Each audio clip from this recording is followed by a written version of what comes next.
Nyumba moja imeungua na kuteketeza mali katika maeneo ya maduka mnara wa Voda manispaa ya Shinyanga.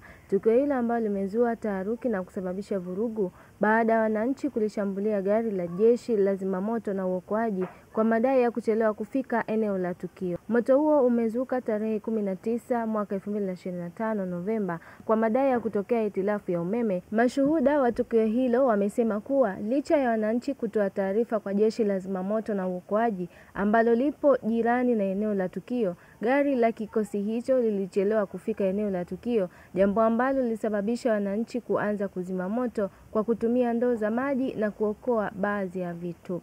Kamanda wa jeshi la polisi mkoa wa Shinyanga, Janet Magomi, ambaye alifika katika eneo hilo, amelaani kitendo cha wananchi kujichukulia sheria mkononi na kuanza kulishambulia gari la zimamoto, huku akiahidi kulinda mali za wananchi ambao wameathirika na tukio hilo saa 24 na kubainisha hakuna mtu ambaye amezurika katika moto huo. Aidha, ameagiza jeshi la polisi la uokoaji pamoja na ofisi ya mkurugenzi wa manispaa ya Shinyanga kufanya tathmini ya kina kuhusu madhara na chanzo cha moto huo, akibainisha kuwa ni tukio la pili kutokea katika eneo hilo. Aidha, ameagiza kutolewa kwa msaada wa kibinadamu kwa familia zilizoathirika na janga hilo.